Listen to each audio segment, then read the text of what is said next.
Good morning 74 subscribers o viewers. So atong istoryahan karon nga malikay ta sa disgrasya. Iwasan nato ang disgrasya, mga sunog, makurintihan ta sa trabaho nato about aning welding.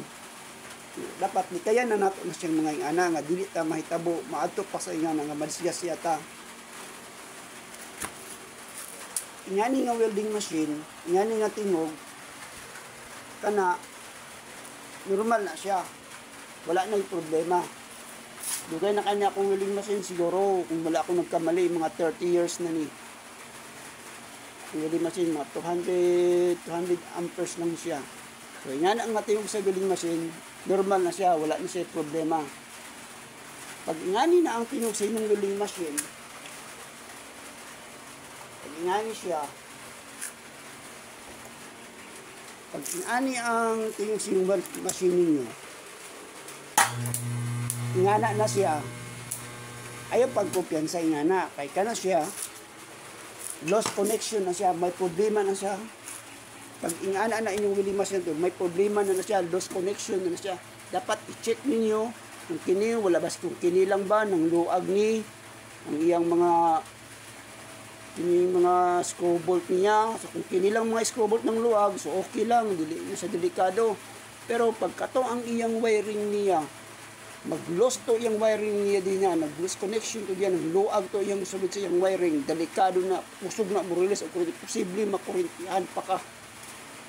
Makurintihan ka, masunog ang linya sa inyong wire ninyo, masunog. So likayan ninyo ng ingana, pagkusog na mo, pangit nag-inandaran sa welding machine.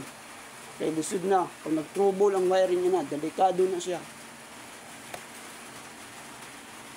Tapos ito din, may nakita din ako nga, may nakitaan ko nga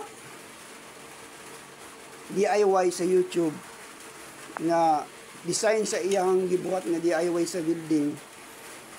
Katong may bolt siya diri, i-insert siya diri, tapos anaon lang siya og bolt diri. Dili ani ang design, dili ani nga ipit-ipit lang sa diri ana. Kini ang pinaka safety nga design sa handle. Kamong mga baguhan nga welder, ayaw mo pagsundog ang ato nga design sa handle.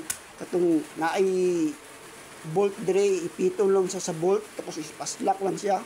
Katong gibuhat sa DIY, ayaw niyo itong sunduga. Kay delikado kayo to. Kay pag oras na budikit na siya, kana budikit na, pag dili ni mo na matanggal, muungot na, sunog ang imong wiring ni mo ana. Masunog ang imong wiring, masunog ang balay. Dako kay sa nga masunog ang balay. Pag dili ni mo ni matanggal, mudikit na sa inig welding, sunog na siya. Samantalang kung kiniing ani nga design, pag mudikit na, sayon lang nimo sa luwason, naon lang nimo sa tanggalon, naon lang nimo dire, tanggal na siya. Tapos pag ingana po siya, magdikit na siya, usog mukaon og kuryente, masunog ang mga wiring, delikado kayo sa tanan. Labi na sa katong imong giwildingan nimo nga nagtap ka og kuryente. So, okay. Sunod na po nga video. O, salamat sa mga nag-subscribe sa kuha, nag-74 na. Okay, thank you. Good morning. Advance Happy Valentine's Day. Thank you for watching.